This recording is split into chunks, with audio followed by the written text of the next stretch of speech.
தமிழிசை சவுந்தரராஜன் பெயர் வைத்ததுக்கு உண்மையானந்த அவர்கள் வருத்தப்படுவார்னு சேகர் பாபு அவர்கள் தெரிவித்தார். அண்ணா சேகர் பாபுக்கு அவரு நான் ஏற்கனவே சொன்னேன். அவர் என்ன அமைச்சர் சேகர் பாபு குறித்த கேள்விக்கு பாஜக மூத்த தலைவர் தமிழிசை சவுந்தரராஜன் காட்டமாக பதிலடி கொடுத்துள்ளார். ஏன் இந்த கையெழுத்து இயக்கத்தை பார்த்து பயப்படுகிறார்கள்?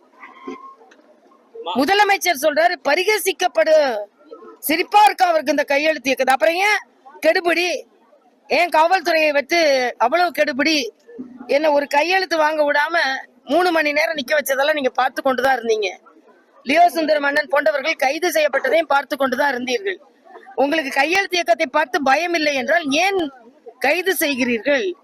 அதனால் நீங்க தான் நீட்டுக்காக உள்ள போய் குழந்தைகளை வலுக்கட்டாயமா கையெழுத்து வாங்கி கொண்டிருந்தீர்கள். நாங்க அப்படி செய்யவே இல்லை. ரயில்ல போறவங்க கிட்ட பிஸ்கெட் கொடுத்து ஏமாத்தி கையெழுத்து வாங்க, ஏமாத்துற மாதிரி பள்ளி மாணவர்களுக்கு பிஸ்கெட் கொடுத்து கையெழுத்து வாங்குறாங்க பாஜக. பிஸ்கெட் கொடுத்துலாம் ஏமாத்தலாம் இல்ல. குழந்தைங்க வர்றாங்க, குழந்தைங்களுக்கு அவங்க ஆசையா தான் கொடுத்துருப்பாங்க, அவ்வளவுதான். நீங்க கொடுத்தா ஒன்னும் ஏமாத்துறது கிடையாது, அவங்க கொடுத்தா ஏமாத்துறதுதான். ஏன்பா இது கட்டாயப்படுத்தி?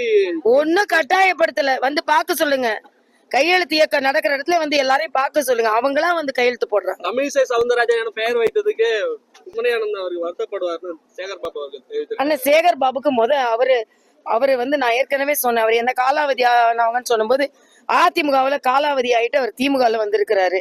நான் கேக்குறேன், எங்க நாங்க இந்திக்காக பேசுறோம்? மறுபடியும் அவங்களுக்கு காது என்ன அடைச்சிருக்குதான்னு தெரியல. இந்திய பத்தி நாங்க பேசல, இன்னொரு மொழியத்தான் நாங்க பேசுறோம்னு சொல்றோம். தமிழிசைன்னு பேர் வச்சதுக்கு எங்க அப்பா ஏற்கனவே பெருமைப்பட்டு கொண்டுதான் இருக்காங்க, இன்னும் பெருமைப்படுவாங்க. செய்திகளை உள்ளது உள்ளபடி தெரிந்து கொள்ள ரெஃப்ளெக்ட் நியூஸை சப்ஸ்கிரைப் பண்ணுங்க.